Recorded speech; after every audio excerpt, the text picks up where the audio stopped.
इंसान नहीं है, वो इंसान नहीं है, एक भूत प्रेत है। भाई, वो सिगरेट केस था ना, उसमें एक शीशा लगा हुआ था। उस शीशे में मैंने उसके रूप का सही अक्स देख लिया था।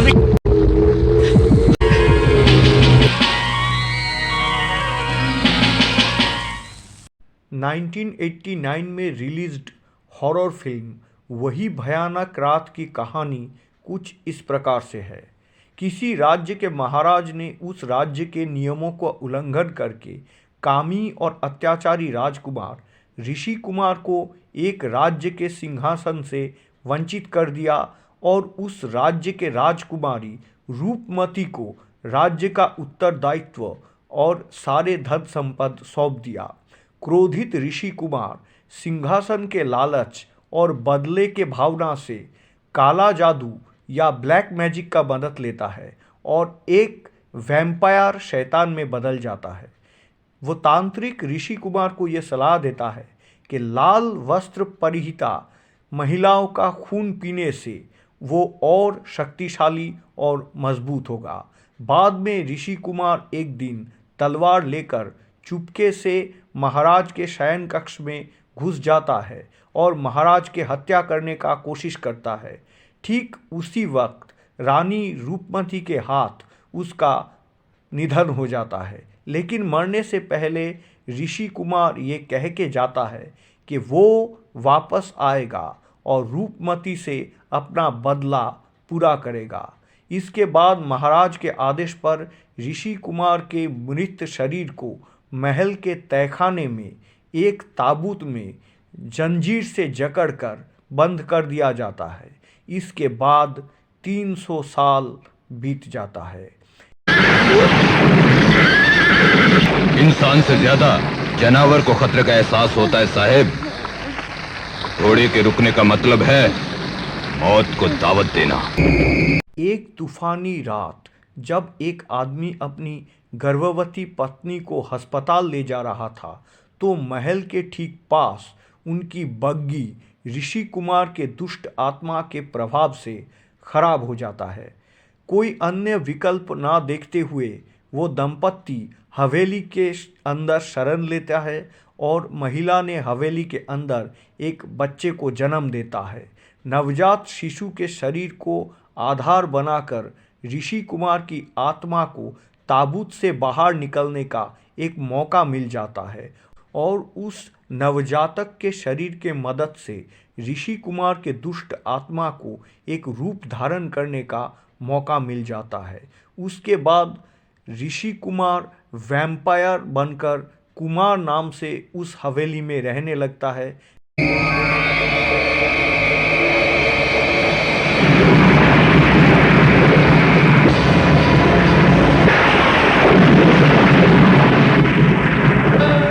दिन में वो कॉफिन या ताबूत के अंदर सोया रहता है, लेकिन रात में वो नाइट क्लब या रेड लाइट एरिया में घूमता रहता है और वहाँ के युवतियों को हिप्नोटाइज्ड या सम्मोहन के द्वारा फुसलाकर महल में लेके आता है और फिर उनके कोमल गले को छेदता है।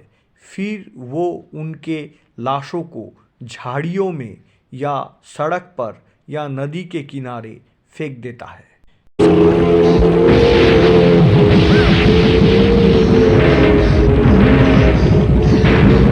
यह आईना बड़ा हकीकत पसंद होता है, कभी झूठ नहीं, सबका असली चेहरा दिखा देता है।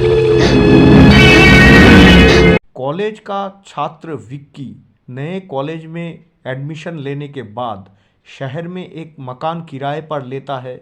मकान मालकिन जो अपने एक बेटे की मृत्यु की गम सहकर जी रही थी, उसे विकी में अपना बेटा नजर आता है। विकी उस महिला को अपने मां समान मानती है। संजोग से विकी का मकान और कुमार का हवेली एक दूसरे के ठीक बगल में है। घर आने के कुछ दिनों बाद विक्की ने अपने खिड़की से कुमार की शैतानी हरकतें देख लेती है।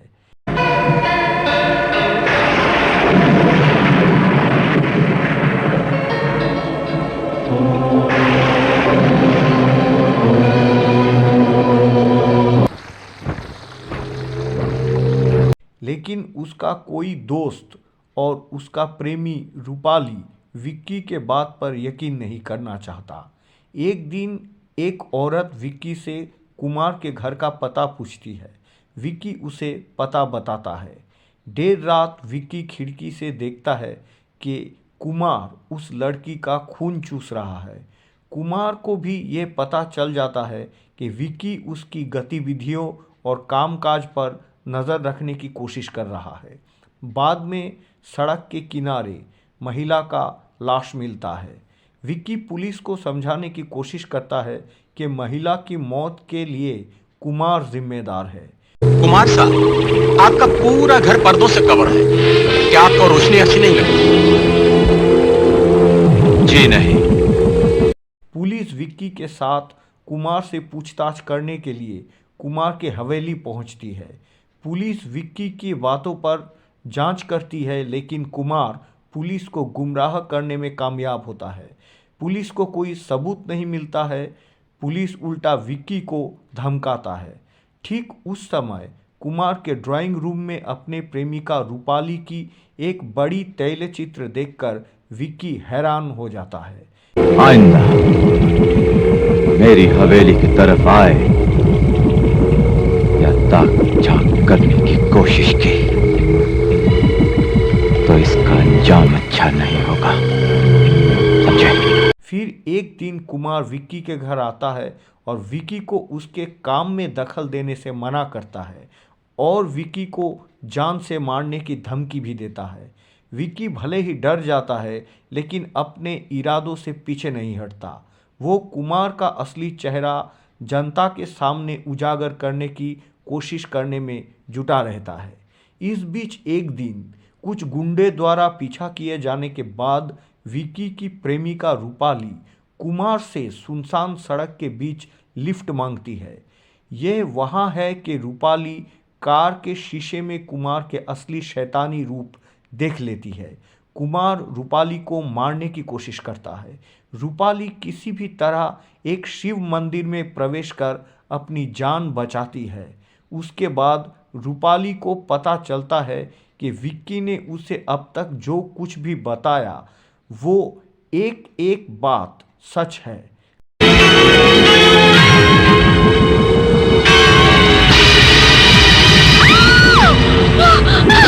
विक्की और रूपाली को अपने अस्तित्व के लिए खतरा बनते देख कुमार दोनों को मारने के लिए बेताब हो जाता है। कुमार उसे मारने के लिए विक्की के घर घुस जाता है और विक्की पर हमला कर देता है। भगवान शंकर के प्रभाव में आकर विक्की खुद को बचाने में समर्थ हो जाता है और उस घर के मालकिन को भी पता चल जाता है कि उसके एक लौते बेटे का कातिल और कोई नहीं बल्कि यही कुमार है। विक्की और उसकी माँ इसके बाद एक शक्तिशाली वीराचारी तांत्रिक की शरण लेता है। वो तांत्रिक बाबा विक्की, रूपाली और विक्की की माँ को कुमार के अतीत की सभी घटनाएं बताता है। तांत्रिक बाबा के साथ उसे नष्ट करने के लिए विक्की कुमार के महल में आता है, लेकिन घर में घुसने से पहले संयोग से तांत्रिक बाबा का मांत्रिक त्रिशूल कुमार के बगीचे में ही गिर जाता है। उस वीराचारी तांत्रिक को कुमार 300 साल पहले के अपने भयानक इतिहास के बारे में खुलासा करता है और तभी पता चलता है कि विक्की के वर्तमान गर्लफ्रेंड रूपाली ही पूर्व जन्म में रानी रूपमती थी।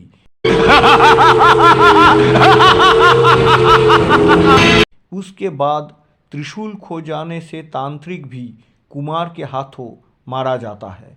अंत में कई तनाव, सस्पेंस, घात प्रतिघात के बाद विक्की उस बगीचे में पड़े भगवान शंकर के त्रिशूल की मदद से नरपिशाच वैम्पायर कुमार को हमेशा के लिए नाश करने में सफल होता है। इस फिल्म की कहानी एक मशहूर horror Hollywood film Fright Night की कहानी से प्रभावित थी। इस फिल्म में मशहूर गायक महेंद्र कपूर के बेटे रोहन कपूर ने बतौर हीरो काम किया था। इससे पहले उन्होंने यश चोपड़ा के फिल्म फासले में अपना फिल्मी करियर का शुरुआत की थी। फिल्म की हीरोइन नीता पुरी का नाम 90 के दशक के शुरुआत में सुना गया था। इस फिल्म के अलावा किरण कुमार ने खूनी मुर्दा नामक एक और डरावनी फिल्म में लीड रोल में काम किया। फिल्म वही भयानक रात कभी ठीक ठाक तो कभी जगह जगह गड़बड़ कर देती है। फिल्म की कहानी और स्क्रिप्ट काफ़ी अच्छी थी, लेकिन खराब डायरेक्शन और सीमित ट्रीटमेंट फिल्म की खामियों में से एक है।